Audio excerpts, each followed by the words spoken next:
toutes et à tous à cette 5e édition de la soirée d'information sur le cancer de la prostate. Je me présente, mon nom est Michèle Brisebois et je suis la directrice générale de l'Institut du cancer de Montréal. C'est moi qui aurai le privilège ce soir d'être votre hôte tout au long de la soirée. Alors, cette soirée est un événement phare du groupe de soutien en cancer de la prostate du CHUM, groupe qui existe depuis près de 21 ans maintenant et qui a pour mission d'apporter du support moral aux personnes atteintes et à leurs proches, par l'entremise de soutien téléphonique, de séances d'information et de groupes de discussion. D'ailleurs, tout au long de la soirée, vous verrez défiler l'information de contact pour le groupe de soutien en cancer de la prostate du CHUM. Je vous invite vivement à les contacter si vous en sentez le besoin ou si vous avez des questions, ils sont là pour vous. Évidemment, COVID oblige, on est 100% en virtuel ce soir. Par contre, on vous sait nombreux et présents et on vous remercie d'être là. Ça ne nous empêchera absolument pas de passer une belle soirée, bien au contraire. Permettez-moi de vous donner quelques éléments d'information sur le déroulement de notre soirée de ce soir. Alors d'abord, dans un instant, on va accueillir notre invité spécial, Dr Fred Sad, qui ensuite enchaînera avec sa conférence. Et la troisième portion de notre soirée, en fait, ce sera pour vous. Ce sera à vous de poser vos questions. Sur les différentes pages où vous nous suivez, vous avez des espaces commentaires. Donc, n'hésitez pas, on a des modérateurs qui attendent vos questions. Vous pourrez donc les poser tout au long de la conférence. Et moi, ça me fera plaisir de les adresser à Dr Sad en troisième portion de soirée. Alors voilà, il ne me reste plus qu'à vous présenter notre invité de ce soir. Il est professeur titulaire de chirurgie et d'urologie à l'Université de Montréal. Il est chef du service d'urologie et directeur de l'oncologie urologique au CHUM. Il est directeur du laboratoire d'oncologie moléculaire et de la recherche clinique en cancer de la prostate au CHUM. Il est chercheur membre à l'Institut du cancer de Montréal. Récipiendaire de plusieurs prix, en juin 2018, reconnaissant son travail et son mérite, l'Assemblée nationale du Québec lui a décerné la plus prestigieuse distinction en lui conférant le titre de chevalier de l'Ordre national du Québec. Il est l'un des médecins les plus cités à travers le monde. Dr Sad, merci d'être avec nous ce soir. Ça me fait plaisir, Michel. Alors, pour commencer, je me permettrai de vous poser quelques questions, la question de bien mettre la table avant d'entrer dans votre conférence. D'abord, qu'est-ce que c'est que le cancer de la prostate? Alors, le cancer de la prostate, premièrement, il faudrait dire, c'est quoi la prostate? Parce que c'est un organe qui est mal connu par le public et même par les médecins en général. Ce n'est pas un organe qu'on parle beaucoup, mais tous les hommes en ont. Et en vieillissant, il y a un problème qui arrive avec la prostate, ça grossit et ça donne les symptômes que les hommes vont connaître très bien en vieillissant. Je m'inclus là-dedans. D'uriner plus souvent, d'avoir un jet qui est plus faible, de se réveiller la nuit. Et ça, c'est pas relié à un cancer. Ça, c'est vraiment le grossissement de la prostate. Et le cancer elle-même, c'est quand il y a des cellules qui se mutent à l'intérieur de la prostate, qui deviennent anormales et qui deviennent ce qu'on appelle cancéreux. Le pourquoi on développe un cancer de la prostate est mal connu, mais c'est un cancer qui augmente en vieillissant et c'est un cancer qui est le plus fréquent chez les hommes au Canada.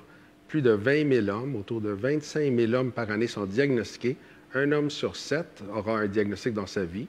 Et malheureusement, ça demeure le troisième tueur des hommes au Canada. Donc, un cancer qui vraiment est très prévalent dans la société et qui cause beaucoup de souffrance dans la société, d'où l'importance de le connaître pour mieux le traiter. Très bien. Peut-on prévenir le cancer de la prostate? Courte réponse, non. On ne peut pas prévenir le cancer de la prostate.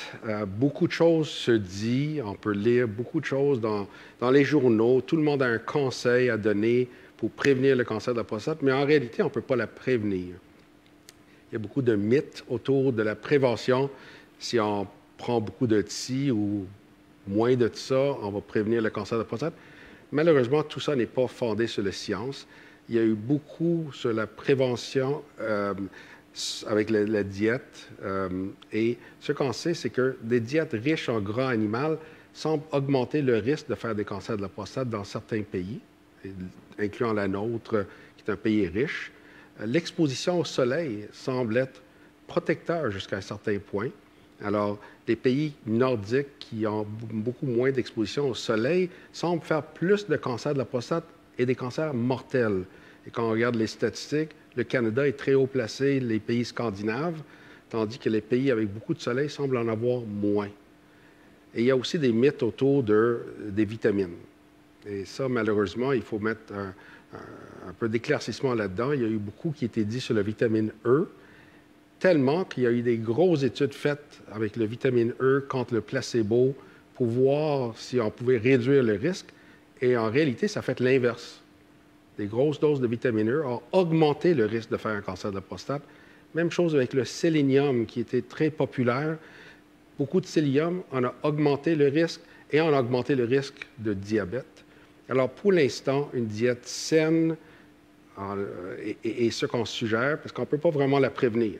Mais ce qu'on peut faire, c'est le détecter plus tôt pour avoir des meilleures chances de la guérir. Et c'est là où on conseille d'avoir un suivi avec des prises de sang, des examens physiques.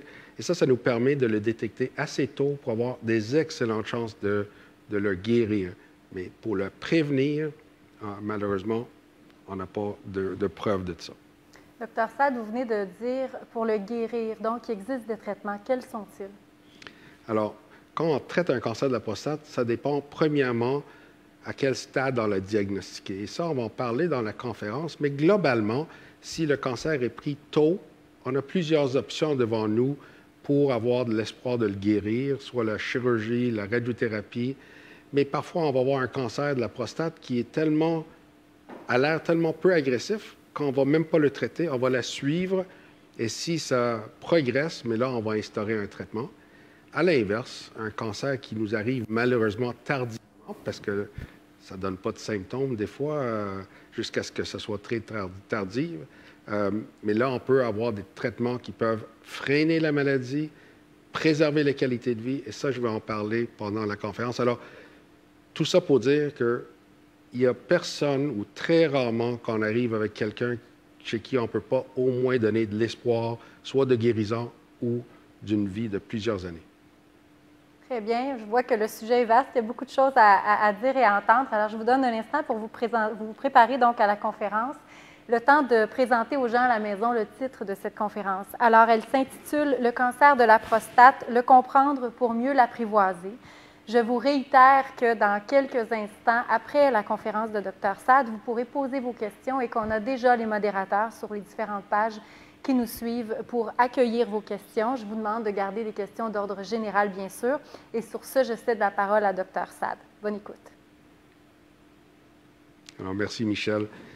Alors, juste en entrée de jeu, pour moi, c'est très important la compréhension de cette maladie-là. C'est vraiment une maladie où plus qu'on comprend la maladie, à la fois du côté du médecin, mais aussi du côté du patient et de sa famille, mieux on peut s'impliquer à prendre les décisions et vraiment être un partenaire dans la lutte, dans le traitement de ce cancer.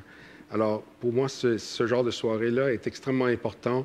On a pris la peine d'écrire des livres, donner des informations pour que les patients arrivent vraiment à mieux comprendre leur maladie pour justement mieux l'apprivoiser. Et c'est sûr que dans le temps que j'ai pour résumer le sujet, je ne peux pas tout couvrir et je vous encourage de visiter le site du groupe de soutien, soutienprostatechum.org, où il y a beaucoup d'informations et où on peut aussi accéder au livre gratuitement qui est à sa 5e édition pour mieux comprendre la maladie. Et je voudrais souligner l'apport de Claude Chicoine, cofondateur du groupe de soutien, et de Michel Carozis. Monsieur, oui, exact. Carozis, oui, qui est celui qui est le bénévole, qui est le chef-d'œuvre en arrière de ce site Web. Alors, le cancer de la prostate, comme j'avais mentionné, est le cancer le plus fréquemment diagnostiqué au Canada, environ 24 000 hommes et à peu près 4 000 décès par année. Et ça inclut à peu près 1 000 décès par année ici au Québec. Comment on fait le diagnostic? Parce que il faut faire le diagnostic avant de le traiter. Mais le toucher rectal demeure un des éléments importants de vérifier s'il y a une induration, un nodule au niveau de la prostate. Alors, elle a encore sa place, mais c'est sûr qu'il y a des limitations quand on fait un toucher rectal. On ne peut pas tout sentir la prostate. Alors, il est arrivé, il y a une trentaine, quarantaine d'années, l'apparition d'une prise de sang qui est le PSA ou l'antigène prostatique spécifique en français, qui nous permet de mieux savoir qu'est-ce qui se passe au niveau de la prostate. Plus que cette prise de sang-là est élevée, plus qu'il y a de chances qu'il y ait un cancer, et ça nous guide beaucoup à pouvoir estimer le risque du cancer selon son niveau. Mais le PSA elle-même n'est pas anormal, n'est pas toxique. Tout le monde, tous les hommes avec une prostate ont un certain niveau de PSA. Mais plus qu'elle augmente, et surtout plus qu'elle augmente vite, plus qu'il y a de chances de cancer. Elle est extrêmement utile une fois qu'on a traité un patient. Une fois qu'on a un de ces deux éléments qui n'est pas normal, mais là, on va procéder à une échographie de la prostate par le rectum le plus souvent, avec une sonde qui nous permet de mieux visionner la prostate. Alors, ça nous permet de voir un peu mieux l'intérieur qu'avec un simple toucher rectal. Et par la suite, ultimement, pour faire le diagnostic, ça prend un prélèvement pour détecter au microscope la présence ou l'absence de cancer. Et ça se fait pendant l'échographie. C'est ajouté à ça, il y a quelques années, la résonance magnétique, qui est un élément qui, des fois, va être utile pour certains patients, parce qu'elle permet de voir encore plus précisément les contenus de la prostate et les chances d'avoir un cancer. Alors, ce n'est pas toujours utilisé, mais pour certains cas qui nous portent problème, on va se fier à la résonance magnétique pour nous aider à savoir où faire le prélèvement des biopsies. Une fois qu'on a fait le biopsie, ce n'est pas assez de savoir est-ce qu'il y a un cancer ou pas. Le cancer va être gradé selon la forme des glandes au niveau de la prostate. Alors, ça va aller de 1 à 5. 1 étant le cancer qui ressemble le plus à du tissu normal, et on ne compte même pas ça comme vraiment du cancer. Le cancer, vraiment, quand on commence à se dire c'est un cancer, c'est le grade 3, et après ça, ça va 3, 4, 5. Pour certains patients, on peut se permettre même pas de traiter. Et après ça, le grade 4 plus 3, le premier chiffre étant la quantité de ce grade-là est prédominant, mais là, ça commence à être plus agressif. Et après ça, les 4 plus 4, qui est le score de 8, ça commence à être vraiment plus agressif avec des risques de métastase qui augmentent de façon exponentielle. Et après ça, le score de 9 à 10, mais c'est là où il y a malheureusement le plus haut risque d'avoir développé des métastases et malheureusement de ne pas être guéri, même si on vous traite agressivement. Alors, tout ça est important quand on fait face à un patient avec un cancer, parce qu'on va mettre ces éléments de la biopsie en combinaison avec ce qu'on va voir au toucher rectal ou au scan, c'est l'étendue du cancer localement. Est-ce qu'elle est vraiment tout petite à l'intérieur de la prostate ou est-ce qu'elle commence à déborder la prostate? Et ça, c'est les stades de cancer de la prostate.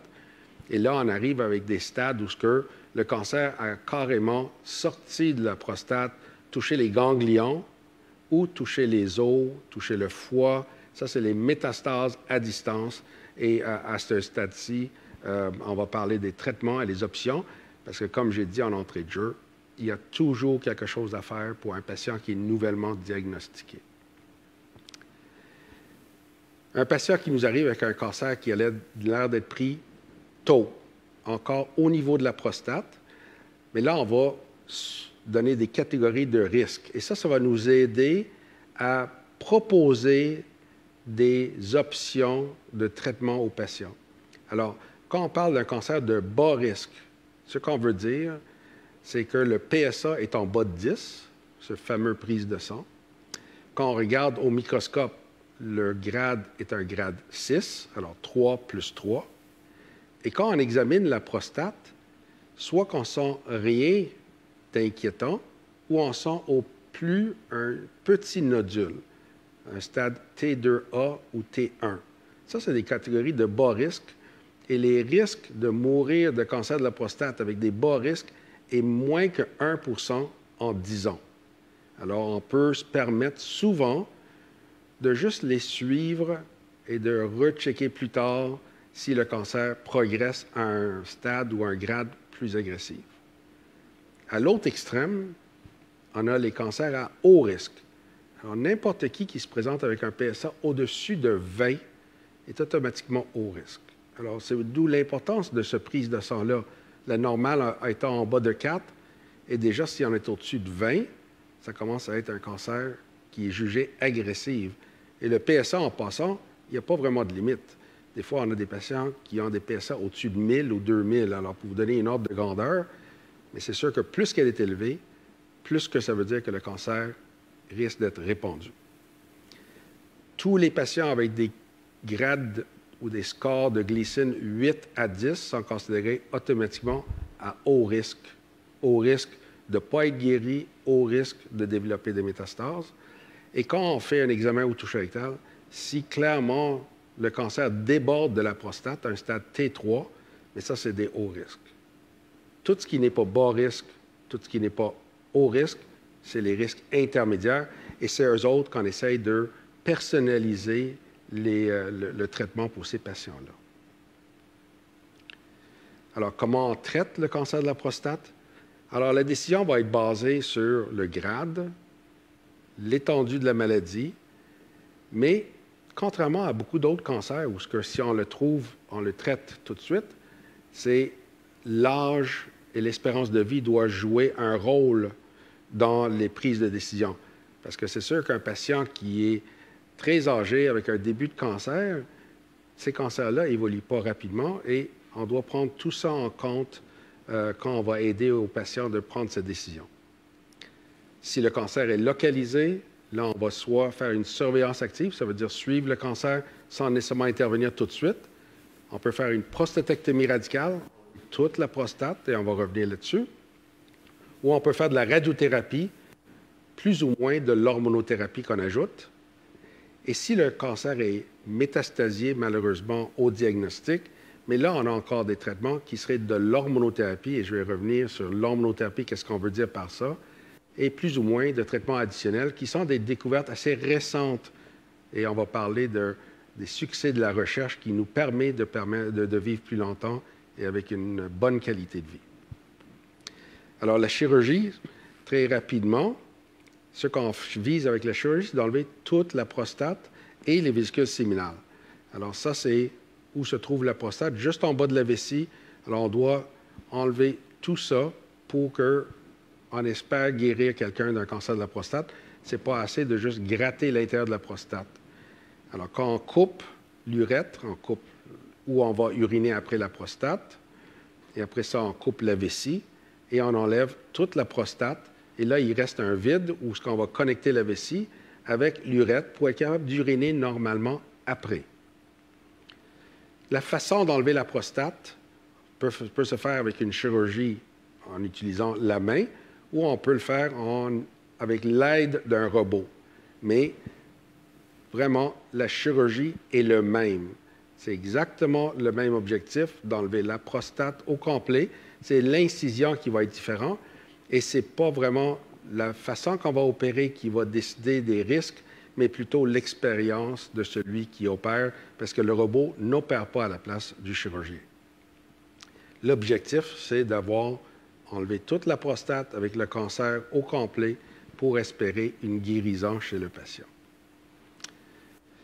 C'est sûr que quand on traite quelqu'un, quand on opère quelqu'un, ça n'existe pas aucun risque. Il y a des risques. Les risques qui peuvent arriver, c'est d'avoir de l'incontinence urinaire, parce que là, la prostate a été enlevée, tout dépend des muscles qui restent en place. Alors, il y a un risque d'incontinence qui peut être de 2 à 10 % dépendant du patient et de la chirurgie. Il peut se développer des cicatrices dans le canal qui doivent être traitées parce que ça bloque le passage de l'urine. Et ce qui arrive le plus souvent, c'est d'avoir des problèmes érectiles après une opération parce que les nerfs passent à côté de la prostate. La prostate elle-même n'a pas de rôle dans la vie sexuelle. Elle fait juste produire un liquide qui est éjaculé, mais il n'y a pas de rôle dans l'érection ni dans l'orgasme proprement dit.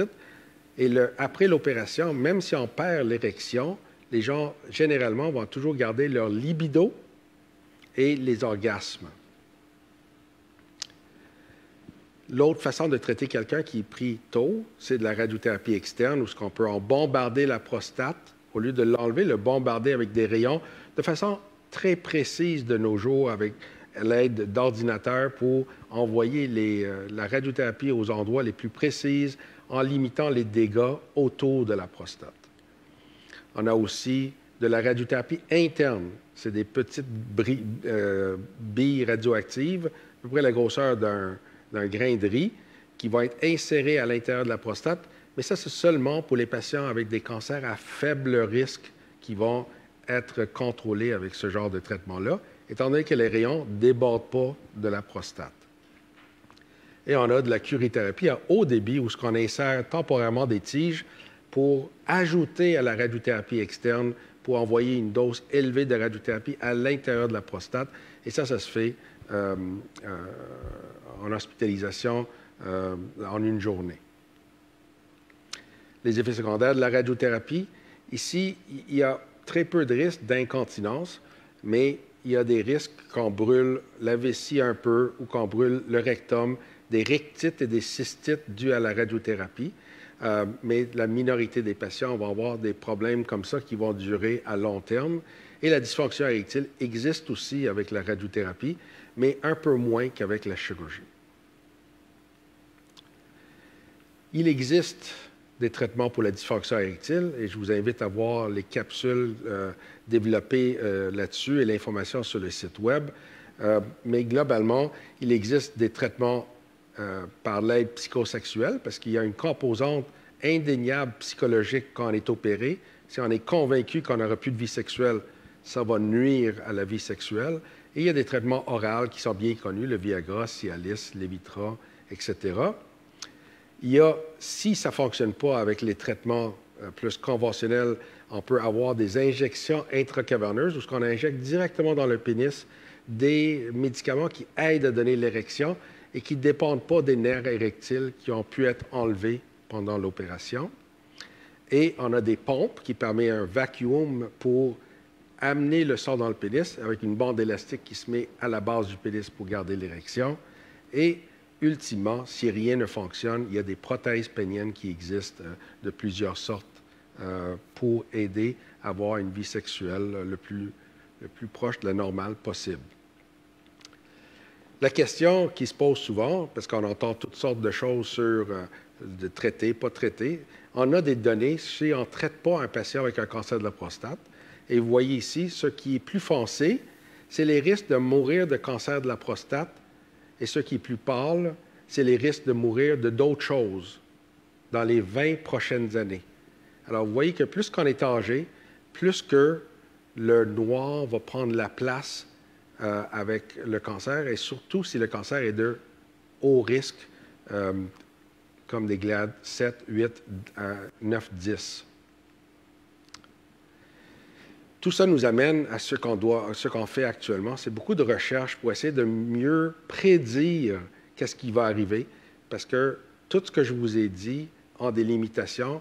Et en laboratoire, on continue à travailler beaucoup sur des biomarqueurs quand on fait un diagnostic pour nous aider à encore mieux guider le patient sur ses choix thérapeutiques, parce qu'on sait qu'il y a beaucoup de cancers qui ne causeront pas de dégâts ou qui ne vont pas emporter le patient.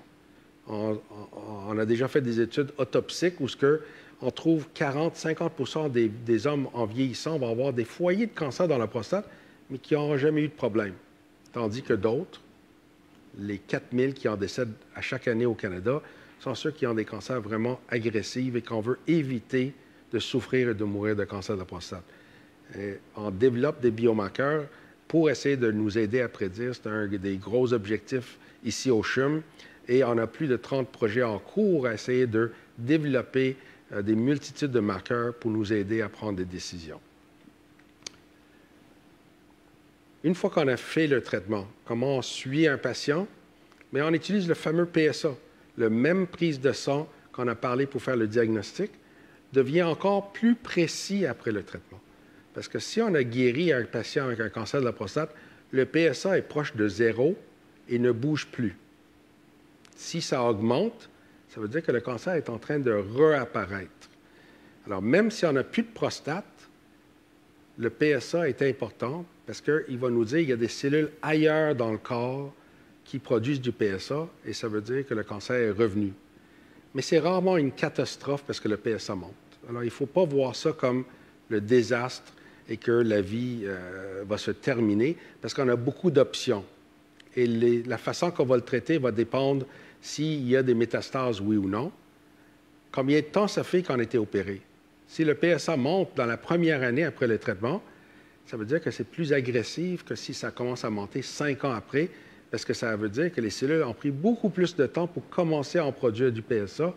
Alors, c'est des cancers qu'on va être plus observateurs. On va regarder aussi quel type de traitement le patient a eu. S'il a été opéré, on peut ajouter de la radiothérapie. S'il y a eu de la radiothérapie, des fois on va opérer, mais plus souvent on va aller vers de l'hormonothérapie. Et on va regarder aussi, très important, la vitesse que le PSA monte, qui nous aide à prédire la vitesse que le cancer pourrait se propager. Alors, ça nous arrive maintenant à ce qu'on utilise le plus souvent pour un cancer qui réapparaît. Et ça, c'est l'hormonothérapie. L'hormonothérapie, c'était le prix Nobel en urologie dans les années 60, avec cette découverte que le cancer de la prostate dépend des hormones mâles pour sa survie. Et si on enlève ces hormones mâles, le cancer va en régression et peut des fois même disparaître. Et c'était assez fascinant dans les années où on n'avait rien d'autre, parce qu'on voyait des gens quasiment réanimés à cause d'une simple castration. Et on faisait carrément des castrations anciennement. On a enlevé les 2 testicules qui sont la source de testostérone, mais de nos jours, on n'en fait presque jamais parce qu'on a des médicaments qui font exactement la même chose que de ne plus avoir de testicules. Ça coupe la production de testostérone et ça amène souvent le cancer au moins en rémission temporaire. C'est sûr qu'on ne fait pas de l'hormonothérapie pour le plaisir de le faire parce qu'il y a des effets secondaires à enlever les testostérones chez un homme. On perd premièrement le libido, on a des bouffées de chaleur, on peut avoir de la fatigue parce que le testostérone donne de l'énergie. On peut avoir même parfois des éléments de dépression, de changement cognitif pour certains patients. Et si les patients ne sont pas actifs, et ça je vous encourage de regarder la capsule sur l'exercice, parce que c'est très important l'exercice, surtout quand on prend de l'hormonothérapie, parce qu'on va perdre de la masse musculaire et le gras va augmenter. Alors, il faut vraiment contrecarrer ça et le meilleur traitement à date, c'est l'exercice. On va aussi avoir de la perte osseuse qui peut amener même jusqu'à l'ostéoporose.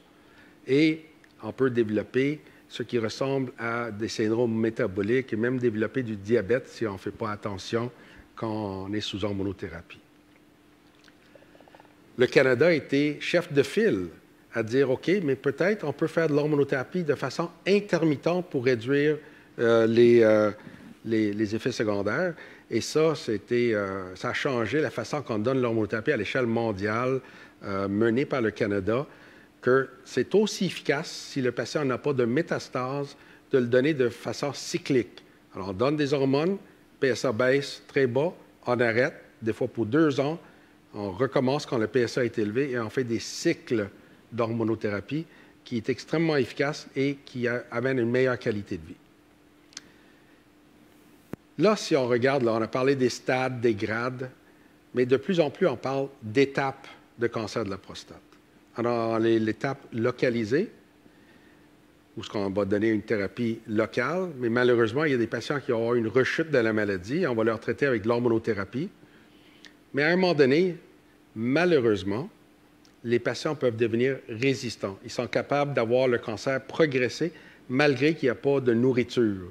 Ça, c'est une maladie résistante à la castration.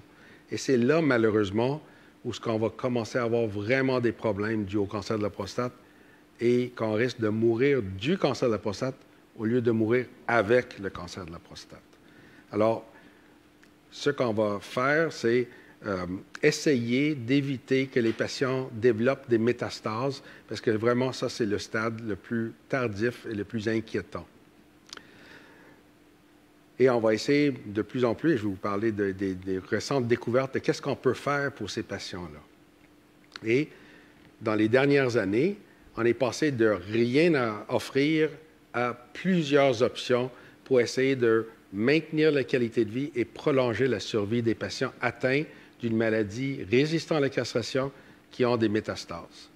Alors, un des gros problèmes, c'est que les os sont presque 90 des métastases vont se retrouver au niveau des os à un moment donné.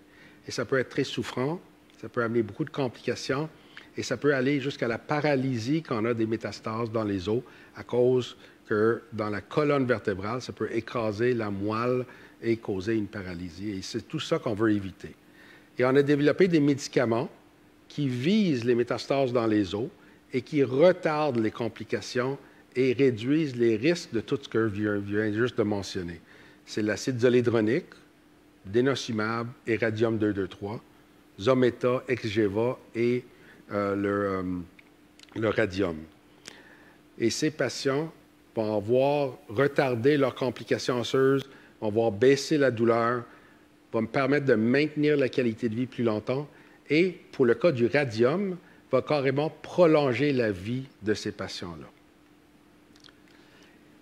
On a aussi développé des chimiothérapies pour le cancer de la prostate qu'on va utiliser dans ces stades-là, le docetaxel et le cabazitaxel.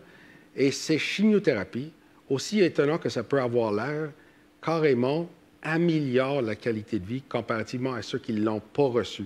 Alors, malgré les effets secondaires, on voit une meilleure qualité de vie, on voit que la douleur baisse et on voit les gens prolonger leur survie grâce à ces chimiothérapies-là.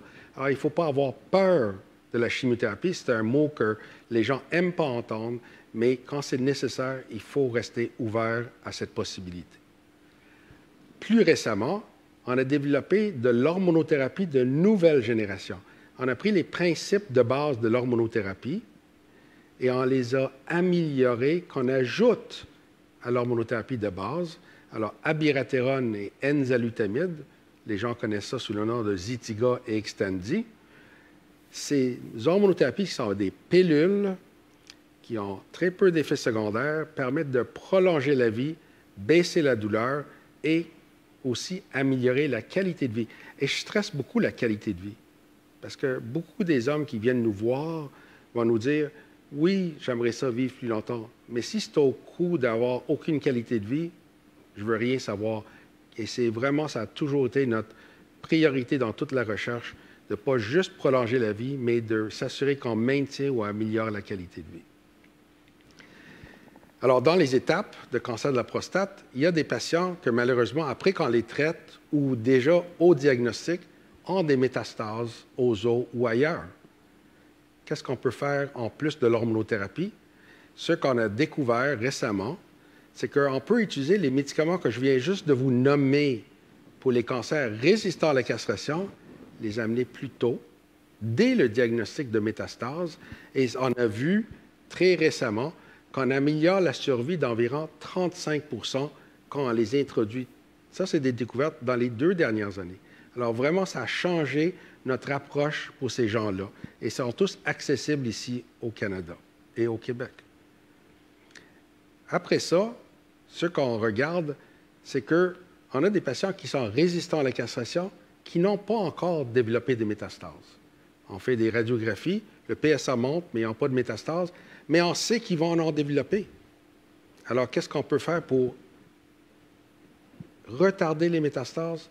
Là aussi, c'est 3 nouveaux médicaments qu'on a mis à l'épreuve avec des études très grosses qui nous ont montré qu'on pouvait carrément retarder les métastases. Et encore, il y a juste quelques semaines, on a dévoilé les résultats plus matures qui nous ont montré que non seulement qu'on retarde les métastases, mais on prolonge la survie si on traite ces patients-là avant même qu'il y ait des métastases. Alors vraiment, c'est assez extraordinaire et on retarde les métastases d'environ 2 ans. Ce n'est pas une question de quelques semaines, mais des choses assez spectaculaires. Et le CHUM a fait partie de toutes ces études et de toutes ces découvertes.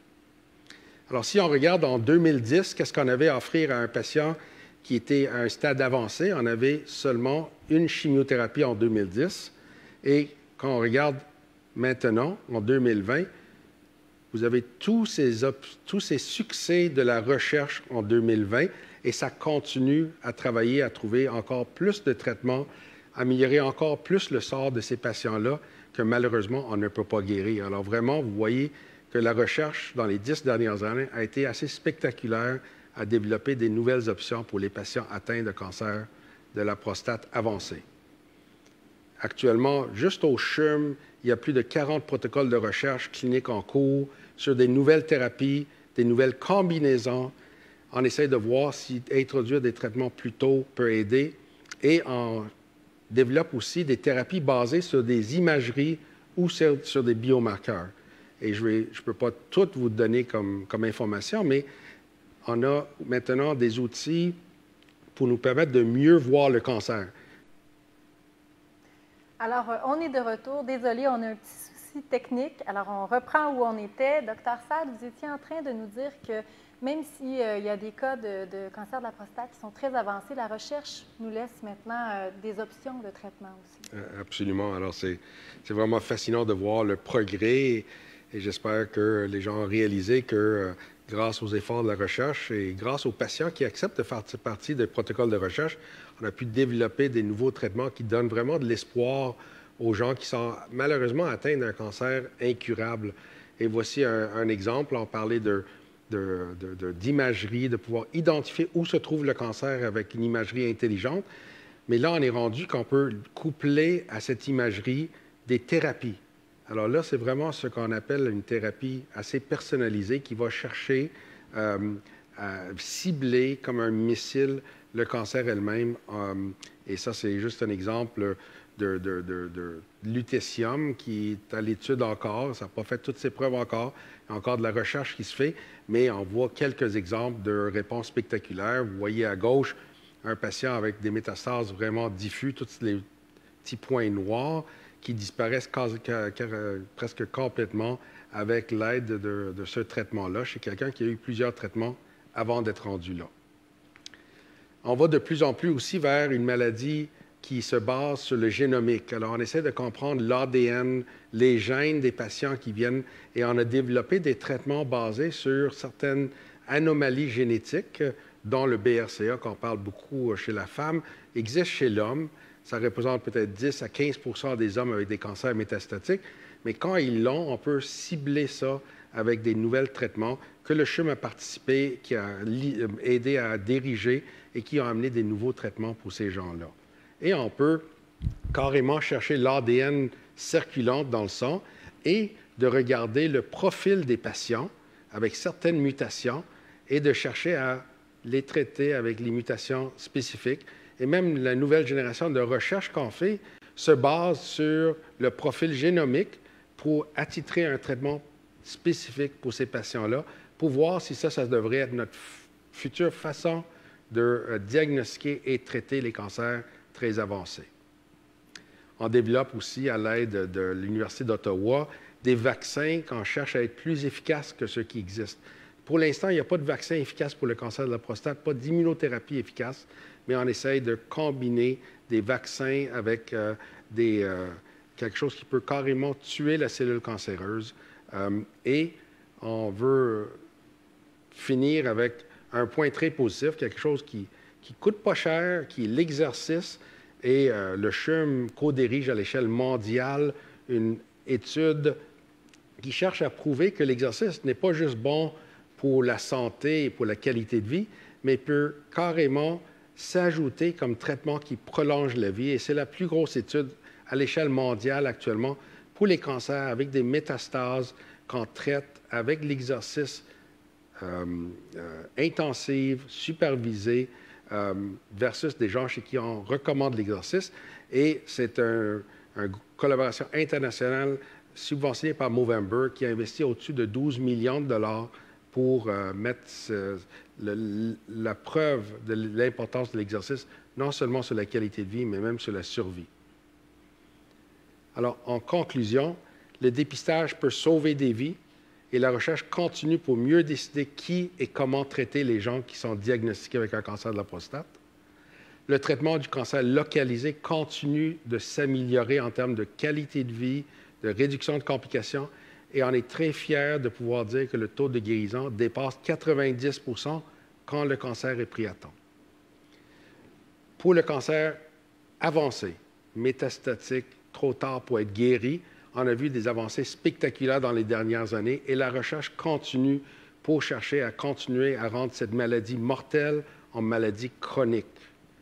Les hommes atteints de cancer de la prostate et leurs familles peuvent avoir espoir pour le présent et grâce à la collaboration et la participation au protocole de recherche et pour l'avenir.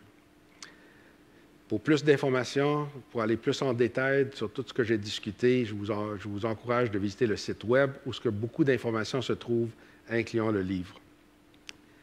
Il n'y a rien qui se fait tout seul. Je suis juste le porte-parole d'une énorme initiative. Je ne peux pas nommer personne parce qu'il y a des centaines de personnes qui collaborent tous, d'une façon ou de l'autre, à l'avancement du progrès pour le cancer de la prostate. Ils sont nommés ici. Les organismes subventionnaires, les institutions qui nous aident, naturellement le CHUM, le CRCHUM, l'Institut de cancer de Montréal, le groupe de soutien et tous les autres organismes qui ont contribué à faire progresser les fonds pour pouvoir faire la recherche. Et il ne faut pas oublier nos donateurs, des gens qui donnent de leur temps et de leur argent, nos bénévoles et surtout nos patients qui nous permettent de continuer à apprendre et à développer des meilleurs soins pour les patients atteints du cancer de la prostate. Alors, je vous remercie beaucoup pour l'attention. Merci, Dr. Sad. Écoutez, il y a plein de questions qui me viennent en tête. Peut-être le temps de laisser aux gens là, se réchauffer un peu pour qu'ils puissent commencer à poser leurs questions sur nos pages Facebook, d'où ils nous suivent. J'ai quelques questions éclairs à vous poser, si vous êtes d'accord. Absolument. Alors, on a effleuré ça à quelques reprises dans votre présentation un peu avant, mais la question est importante, alors je me permets de vous la reposer. Est-ce qu'on peut guérir du cancer de la prostate? La réponse est définitivement oui. Et quand on parle de guérir, ce n'est pas juste de rester bien pour 5 ans. C'est carrément guérir, de faire une belle vieillesse et de mourir de d'autres choses et que le cancer ne revient pas en guéri. La majorité des patients qui arrivent avec un cancer localisé. Une question qui me vient en tête également, est-ce qu'il y a quelque chose qui nous prédispose au cancer de la prostate? Est-ce qu'il y a, par exemple, un facteur d'hérédité? Est-ce qu'il y a d'autres éléments qui font qu'un homme est plus prédisposé à développer un cancer de la prostate?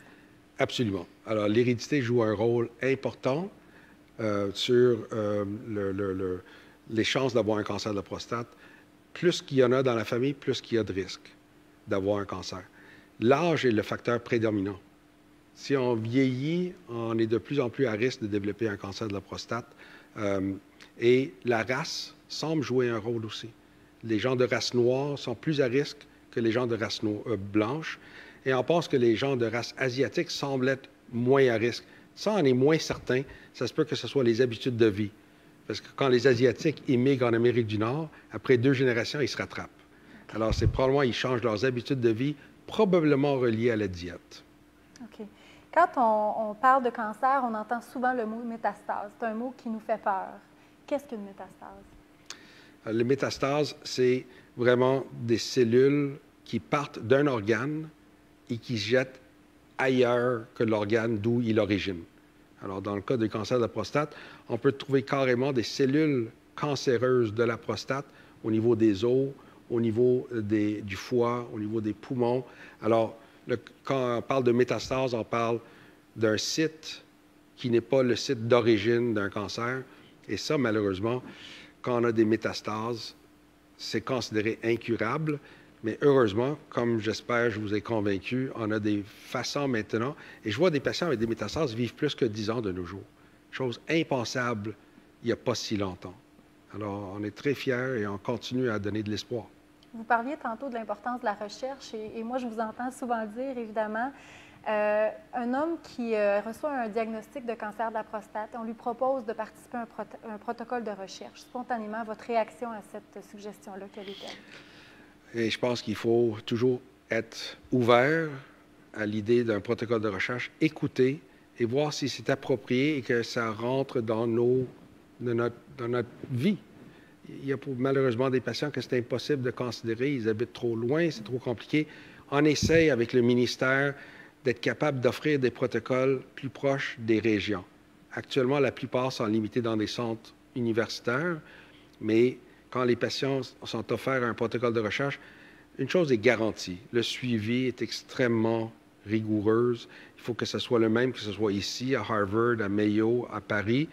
On ne peut pas dévier. Il y a une structure qui est établie et on a l'opportunité parfois d'avoir accès à des médicaments qui vont démontrer des grandes efficacités et aussi on aide à progresser. Tout ce que je vous ai montré, c'est parce que des patients ont accepté de participer dans les protocoles, nous ont permis d'amener des nouveaux traitements. Et juste dans les 10 dernières années, les hommes essaient de faire aussi bien que les femmes en cancer du sein. Pourquoi le cancer du sein est tellement un succès? C'est parce que les femmes n'ont pas seulement accepté, ils ont insisté qu'il y ait des protocoles de recherche, ils ont insisté d'en faire partie. Et c'était spectaculaire, les avances du cancer du sein. Et le prostate est encore embryonnaire malgré tous nos succès. On essaie de suivre les pas du cancer du sein. Donc, quand c'est possible, le patient a certainement un rôle proactif s'il le veut bien dans tout ça. Absolument. Et il reste un partenaire important, même dans un protocole. Définitivement. On a déjà des gens qui nous posent des questions. Alors, si vous voulez, je vais me tourner vers le iPad. Première question de M. Francis Beaulieu. Alors, bonjour, j'ai 58 ans. J'ai fait don d'un rein l'année passée à mon frère. Suis-je plus à risque de développer un cancer de la prostate? Non. Pas plus à risque. C'est un don spectaculaire de donner un rein, mais ça ne diminue pas l'immunité, ça n'augmente pas le risque de développer un cancer. Il n'est pas moins à risque, mais définitivement pas plus à risque. Pas plus à risque. Donc, Mme Julie Desgagnés nous demande quel impact a eu la COVID-19 sur les travaux de recherche et sur le traitement des patients et qu'est-ce que l'on peut faire concrètement pour soutenir les chercheurs et leurs travaux? Ça, c'est une excellente question parce que le COVID a naturellement eu un impact majeur sur l'inclusion de nouveaux patients dans les protocoles de recherche à cause de la simple distanciation, va-et-vient dans l'hôpital. Heureusement, la priorité de recherche en cancer était tellement élevée qu'on a pu reprendre nos activités rapidement. Pour le traitement des patients, heureusement, comme je vous ai montré, on a beaucoup de formes hormonales pour traiter le cancer de la prostate. Alors, quand c'était possible, ça a été priorisé parce qu'avec la chimiothérapie, c'était plus à risque pour les patients d'attraper de COVID ou d'en souffrir. Alors, heureusement, les formes hormonales pour le cancer de la prostate ont été grandement épargnées comparé à d'autres cancers qui dépendent entièrement sur la chimiothérapie. Alors, heureusement, je pense que les cas de cancer de la prostate, à part certains délais de diagnostic, n'ont pas été trop affectés, je l'espère. Les statistiques vont nous le confirmer dans quelques mois. Excellent. Je suis certaine que c'est une question que plusieurs personnes se posaient d'ailleurs. On a une personne ici là, qui ne s'est pas nommée, mais la question est la suivante. À quel âge la personne peut voir le médecin s'il a un problème de prostate? N'importe quel âge. Problème de prostate, c'est vaste. Il y a des gens dans la vingtaine qui ont des problèmes de prostate. C'est jamais du cancer, mais on peut faire une infection dans la prostate. On peut faire une inflammation. Les problèmes de prostate, généralement, commencent après 40 ans. Alors, si on sent qu'on a une inquiétude, consultez. Ce n'est pas très compliqué. Si on a une histoire familiale, c'est fortement recommandé de consulter. De toute façon, je ne me trompe pas de dire que la prévention reste le meilleur remède. Hein? Si on a un doute, on est mieux de consulter. Exact. Excellent. Monsieur Louis-Philippe Vachon, est-ce qu'une personne sédentaire est plus à risque de développer un cancer de la prostate? Ça aussi, c'est une très bonne question. Les études semblent dire que l'exercice peut avoir une certaine, peut-être pas prévention, mais peut-être peut ralentir la progression du cancer. C'est difficile à faire ces études-là parce que c'est tellement long pour le cancer, mais c'est sûr que ça ne nuit pas. Et il y a des fortes chances que ça aide. Et on a trouvé dans beaucoup de cancers que l'exercice, au moins populationnel, semble réduire le pourcentage de gens atteints de cancer. Ça ne l'élimine pas, mais ça semble aller Et même si ça ne fait rien, on est plus en forme, on tolère encore mieux les traitements. Alors, l'exercice, c'est oui tout le temps. C'est oui tout le temps. D'accord. Alors, on a M. Amel Touati. Est-ce que le cancer de la prostate peut n'être diagnostiqué que tardivement au stade de métastase?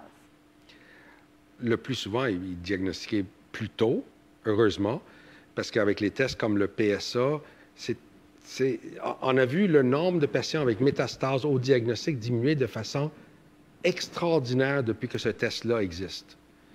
Tellement que des gens s'inquiètent que le test peut-être diagnostique des cancers qu'on n'a pas besoin de diagnostiquer. Mais ça, c'est un petit prix à payer pour voir fondre le nombre de patients. Quand j'étais étudiant résident, plus de la moitié des patients arrivaient déjà avec des métastases. Maintenant, c'est moins que 10 % qui arrivent avec des métastases. Alors, vraiment, comme on dit, si on se fait checker, d'habitude, on les attrape à un stade guérissable ou avec des excellentes chances de guérison. Plutôt. Excellent. Une question anonyme. Mon père a 60 ans à date. Il n'a pas de problème de prostate, mais est-ce que c'est important qu'il voie un médecin pour mieux savoir s'il a des cellules cancéreuses? Alors, si on voit le médecin, c'est pour savoir s'il y a une cellule cancéreuse, mais c'est de savoir s'il est à risque d'avoir des cellules cancéreuses.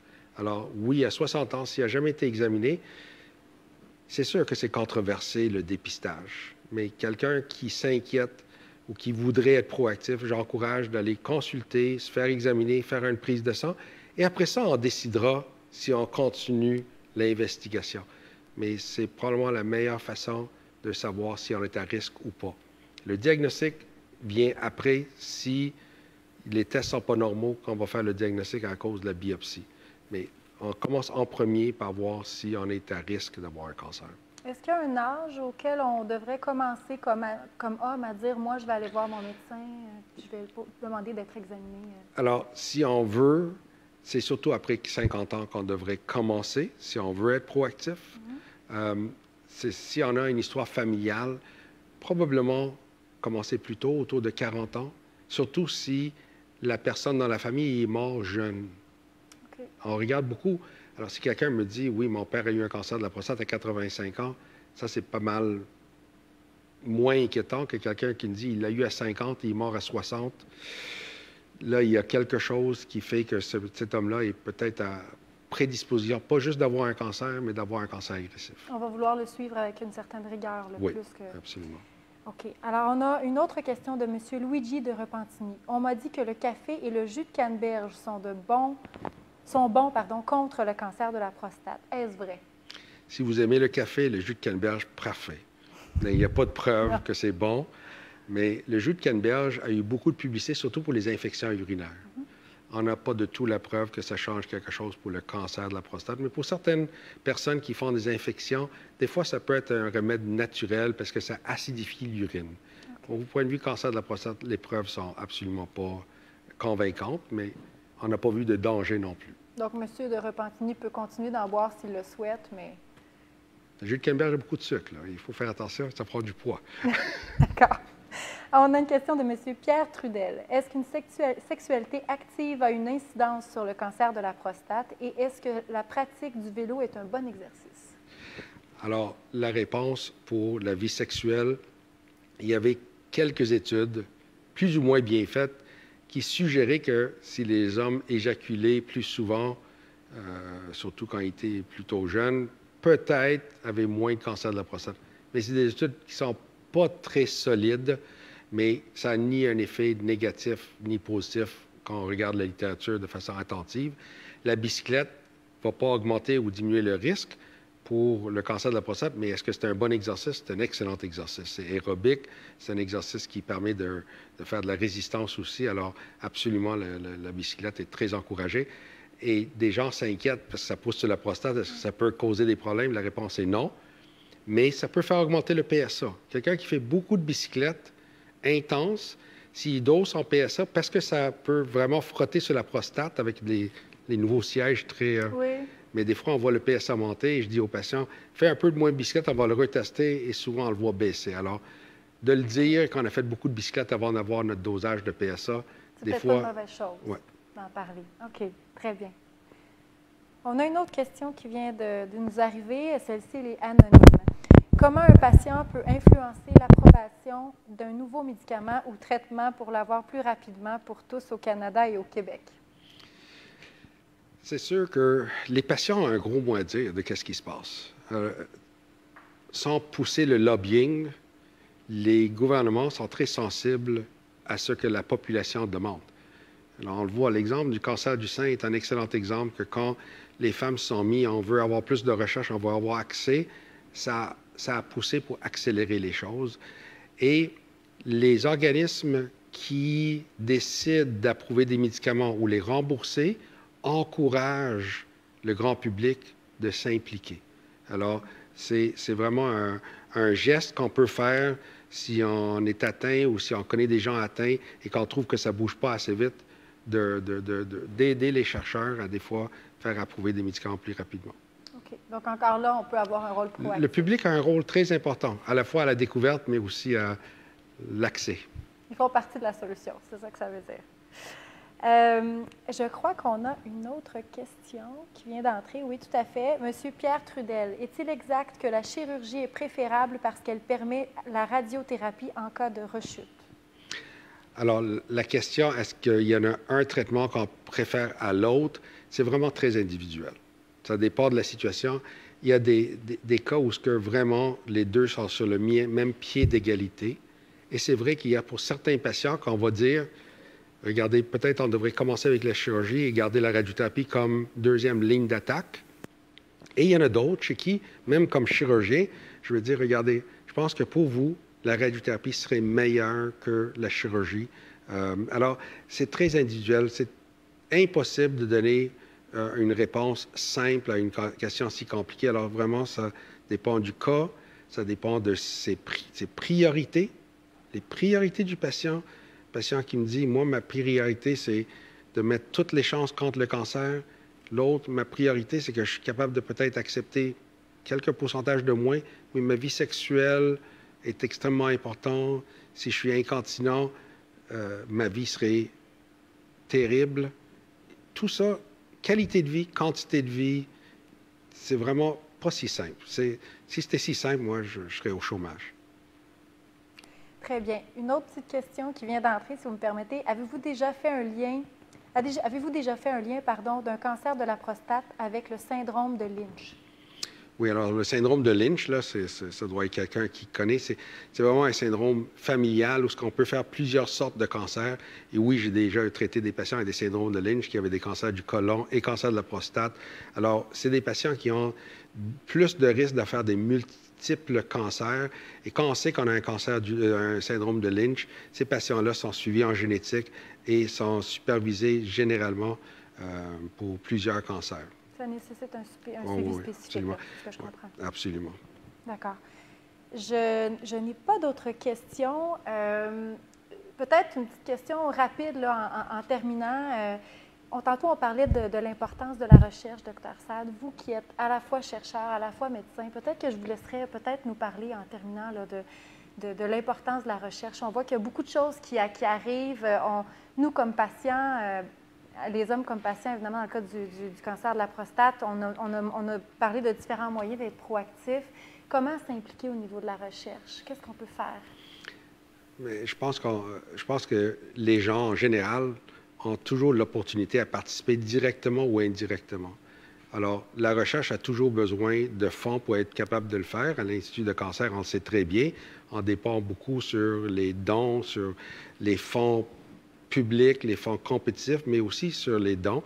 Les grandes institutions comme Harvard, les dons, c'est la plus grosse partie de leur dotation. C'est les dons. C'est très important. Alors, on peut participer comme ça. On peut participer aussi en acceptant de faire partie d'un protocole de recherche si on est offert. Et il y a, dans certains endroits, j'entends des côtés un peu négatifs. On ne veut pas être cobaye, on veut pas... Mais c'est vraiment pas du tout ce questionnement-là. C'est vraiment pour avoir l'opportunité. Les patients que j'ai traités dans des protocoles de recherche qui ont eu accès à des médicaments 5 ans avant qu'ils soient sur le marché, qui sont encore... J'ai un patient que ça fait 9 ans qui est sur le même médicament, qui n'avait même pas un nom quand il a commencé et qui est maintenant un des médicaments les plus utilisés pour les cancers avancés. Et il n'y a aucune trace de cancer, il a été métastatique. Alors, ces gens-là ont eu l'opportunité d'avoir accès plus tôt. Alors, je pense que de toutes les façons qu'on peut, on doit encourager la recherche parce que c'est comme ça qu'on avance et c'est comme ça qu'on va aider nous-mêmes, mais aussi les futures générations et nos proches. Tout à fait. Merci beaucoup, Dr. Saad. C'est déjà tout. Ça passe beaucoup trop vite. Pour les gens à la maison qui n'auraient pas eu l'occasion de pouvoir poser leurs questions, je vous invite à adresser vos questions au groupe de soutien. Dr. Saad en a parlé, j'en ai parlé. Vous avez vu à l'écran défiler les coordonnées. Donc, n'hésitez pas à les contacter pour poser vos questions. Si vous souhaitez avoir du soutien, ils sont là pour ça. Je vous réitère à quel point c'est pertinent et ça peut être vraiment une belle source d'appui pour vous. Donc, laissez-moi terminer en remerciant quelques personnes sans qui cette soirée-là n'aurait pas été possible. Juste avant ça, je suis en train d'oublier quelque chose d'important. On vous a parlé de capsules d'information qui seraient complémentaires à la conférence de ce soir. Donc, entre autres, sur l'exercice, sur la sexualité, sur l'avancement de la recherche, notamment la recherche en cancer de la prostate qui se fait ici au Centre de recherche du CHUM. Ces capsules-là vous seront présentées dans des publications subséquentes, donc restez à l'affût de ce qui se passe sur les différentes pages sur lesquelles vous nous suivez ce soir. Il y aura de l'information complémentaire et je suis certaine que vous ne voulez pas manquer ça. Donc, j'en suis donc à mes remerciements. Évidemment, merci énormément, Dr. Stade. C'est toujours tellement intéressant de vous entendre nous parler. Merci d'être avec nous. Merci également à M. Claude Chicoine, instigateur de la soirée d'information sur le cancer de la prostate et également membre du groupe de soutien en cancer de la prostate. Merci à M. Pasquale Palumbo, aussi du groupe de soutien. Merci à Mme Lise Petitgrou, chef du service bénévolat, animation et loisirs au CHUM et coordonnatrice de la Fondation Virage. Merci à mes collègues de l'Institut du cancer de Montréal, Anne-Marie Demers et Dominique Rivet-Dugal. Merci à toute l'équipe des communications du CHUM. Merci aux techniciens qui nous ont permis de nous rendre jusqu'à vous ce soir. Évidemment, merci aux bénévoles du groupe de soutien. Et les derniers et non les moindres, merci à vous d'avoir été avec nous ce soir. On était très contents de vous retrouver, même si le contexte nous obligeait à faire ça un peu différemment. Je vous souhaite une excellente soirée et je vous dis à l'année prochaine. C'était très...